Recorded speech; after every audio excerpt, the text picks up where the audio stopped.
আজকে আমরা যাব যাত্রাবাড়ি মাছের বাজার। তো যে কোনো জায়গায় গেলে আমার ভিডিও করতে খুব ভালো লাগে।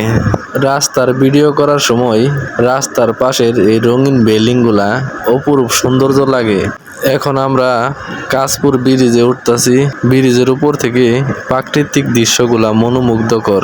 অবশেষে আমরা যাত্রাবাড়ি মাছের বাজারে ঢুকবো। যাত্রাবাড়ি বাংলাদেশের সবচেয়ে বড় বিখ্যাত মাছের বাজার। আর এই বাজারে হাজারো রকমের মাছ পাওয়া যায়। অনেক বড় একটা বাজার। তো আমরা এখন ঘুরে ঘুরে মাছ দেখতেছি কি মাছ নেওয়া যায়। এই হাজারো রকমের মাছ দেখলেও একটা ভালো লাগে। অপরিচিত অনেক মাছ আছে এখানে, যেই মাছগুলো অনেকেই জীবনে দেখে নাই, আমি নিজেও দেখি নাই।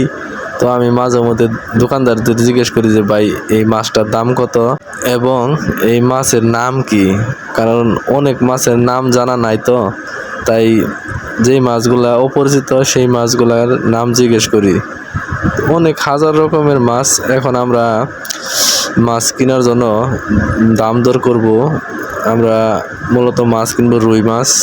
এখন আমরা রুই মাছ কেনার জন্য রুই মাছের বাজারে যাচ্ছি। তো রুই মাছ দামাদামি করব। এখন আমরা এই যে এই রুই মাছগুলো আমাদের পছন্দ হয়েছে, আর আকার একটু ছোট হলেও খুব ভালো। অবশেষে আমরা রুই মাছ কিনলাম আর আমাদের বাজার করা মাছ কিনা শেষ। এখন আমরা চলে আসব বাজার থেকে। সবাই ভালো থাকবেন। আল্লাহ হাফেজ।